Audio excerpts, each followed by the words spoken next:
Bonjour, bonsoir, ça dépend de l'heure. Besoin de on a vu sur fidèle internaute, c'est Tindika Télévision. Nakati a bétanom qui est venu aussi quand on se met sur la côte là. Scotché peut brancher pour nous yamba, mais matali to peut que tala maramé tali mboka na biso comme d'habitude les autres allez à bande ko balanto zoami na rond-point yolo médical, la yolo médical. De l'autre côté na sima mokangolanga tozo mona kauka. Tozali vraiment na sima ezali kauka na ngambu mususu ezali yolo médical na ngambu kuna ezali rond-point kimwenza. Donc tozali vraiment awa na kati ya commune oyo esiko toyoko la semino comme est-ce que misala ezali ko salama. Fidèle internaute mo continuer ko zona ba image oyo et puis ba réaction ba habitant o bazami awa na kauka na yolo médical. Donc mo continuer ko za brancher na kati Tindika Télévision esiko to misala ko yela bino basango etali mboka la biso pe ko la semino visibilité misala ndenge ezali ko salama kitoko na kati ya ngumba Kinshasa. Bon continuer ko za brancher laisse continuer na kati Tindika Télévision assure.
Bonjour maman. Le monde est comme les autres salamana yolo médical de leur côté tous en kauka tout sur mon intervention par rapport à misala ndenge ezali ko sala mais puis évolution dans les années. Bon maman vraiment merci mingi vraiment na question posée nga misala esa mana mo misala esa mana ngo kitoko. Vraiment to sepele pour nini président à côté tout le monde qui est bongolo ezaki salité tout le monde qui est bongolo bazo sokola ngo ba sa biso prince. Et ça biso bien ils intérêt biso bon bana mboka. Lelo soki nzela ebongi na koza transport ou dans les mété na yema mo wana leki na ngabo ezala ngo kitoko. Mais to boyi ke nzela ngo ekatana. Ezaki yo misala ekomi ke bobandi biso misala kitoko et donc c'est la propagande wa misala ekomi ndamu bokati ndamu botiki ndamu nde mabe. Mais so c'est musala mubimati na suka. Bana mboka beba sepeli et ça la biso bien. Ça biso ba kitoko makasi vraiment ça biso kitoko makasi parce que nzela oti yo keneti yo bimba na gambela kuna nzela ekoma ngo mabe. Bitu kwa seta ni ambuteyage mama yoko to ko baye na yo. Mais to moins lelo papa fati béton. Aye penza do bani ko fongola biso nzela atsa biso nzela kitoko eza esengo na biso bana mboka. Vraiment eza honneur na biso eza esengo na biso makasi. Mais vraiment soki nzela ngo continuer botika bongolote. Banzela eza bele banzela kati. Ko sala biso banzela kati.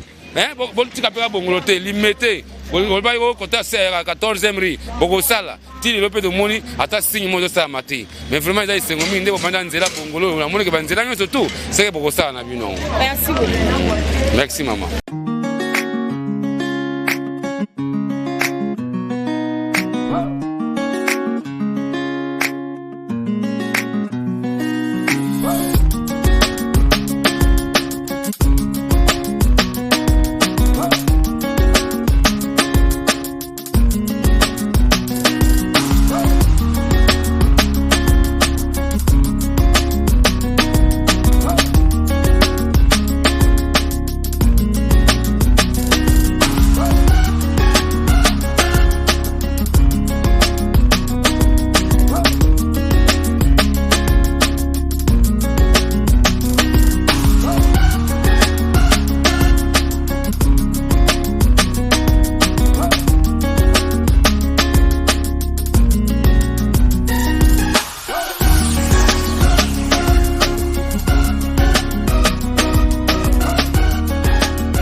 ndeko mobali. Bonjour ma sœur. Tomonyo a hôtel juste là où misala ezali ko salama na yolo médical to kolkoto vraiment intervention parce que to mona ki balança ki ba projet belé ba chile gelou ba Kinshasa zéro coup.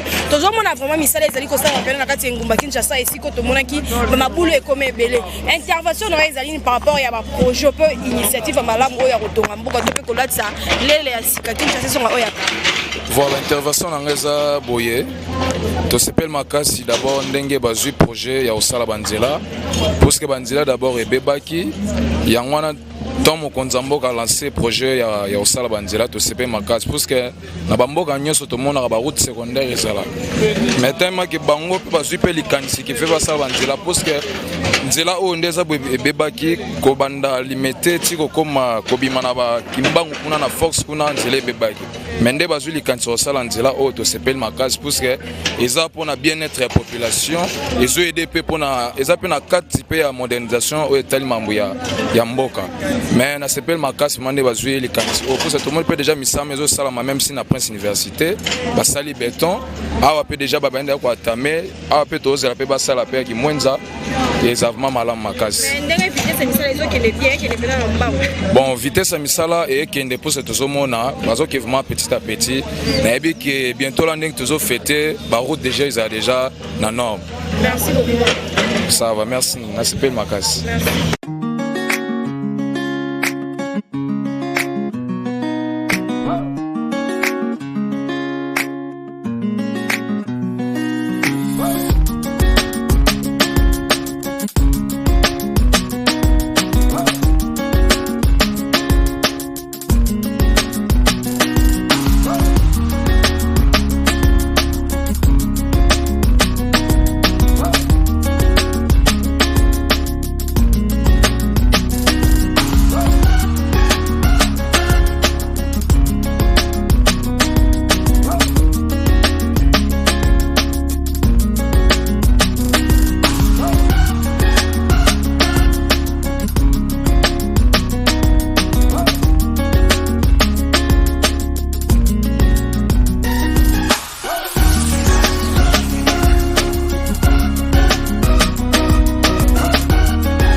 bande wala ndisi tokomi vraiment comme na suka émission na biso tozwami na esika oyo tozali na route université pour la précision eza esika oyo place to uti na côté médical avant bakoma wana babandelaki nde pour la sima je crois que bomona nde bakule dia béton donc bino momo continuer koyamba vraiment ba réaction to pe ba image ya bisika onde misala ezali ko sala makitoko pe ezali ko beta madada vraiment tozali ko apprécier pe ko saluer vraiment geste on ndenge misala ezali ko évoluer parce que tout le monde qui debut nango ezalaki awa ici babandi dia béton et si quand to uti kuna nde bazali ko évoluer jusqu'à ce que bakotia pe béton parce que tout le monde ici basi ya ba terrasser de l'autre côté. Donc merci vraiment la bino na za brancher pe scotcher na Tindika télévision. Merci na boss nanga papi Kelly la rifan qui sombe na boss inte mon vieux Lucas c'était Jésus na kati à Londres.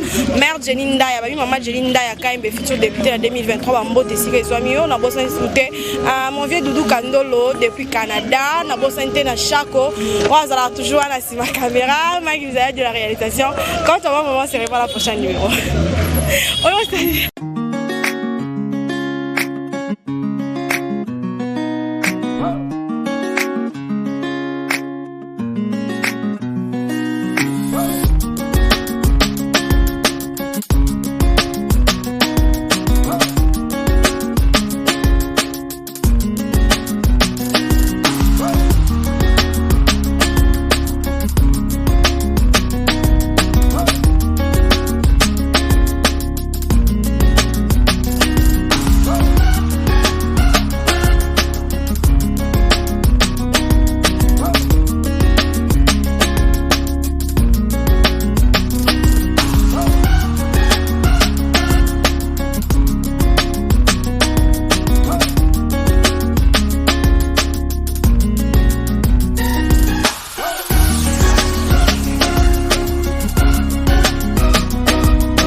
Mbote madame. Tomoni a des passages esika oyo tozomi a na yolo médical sur Kimwenza. Tomoni ki misala esile ko banda pi tomoni a basili ya ko dame batie déjà béton. Intervention dans les années par rapport à misala o ndenge salami parce que te beki nzilo pesa ki boité premièrement. Mais réaction dans les années par rapport à misala de salami. Bon, premièrement, tozo féliciter chef de l'État. Na action na yendenge azo salela biso, nzela eza kitoko, eza elingi. Basala ngo bien. Mais ba umelisinde misala na bango ezo kende moi manœuvre mingi. Bazo sala musala ya qualité mais eza très lenteur. Il fallait que ba accélérer pour que biso pe population to se soulager. Omoni na moment où il y a décembre boye ba embouteillage ezala ke belé na zela mais ndenge ba confiner banzela boye eza vraiment pas si mobulu fort. Il fallait que ba accélérer misala na bango et kende moi rapide. Yango nde tozo senga na bakonzi. Ya liboso tozo féliciter chef de l'État na gouvernement na ye Sama Lokonde Longonya bazala kitoko bonne année na bango. Merci beaucoup.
Après 25 ans d'expérience, eh oui, de 1995 jusqu'à ce jour, Eltonston, l'unique shop congolais de Londres, la Grande-Bretagne, Tilalong, et Salikosa la fierté à la communauté Nabiso, et surtout, il y a un homme d'affaires congolais sérieux dans la diaspora. Oh yes, yes, yes, yes. C'est créé Eltonston et Salika Kamoko, le sérieux, à quel na service qui toko na ba client na ye. avec ma produit naïe, où il y a première classe, il y a qualité supérieure.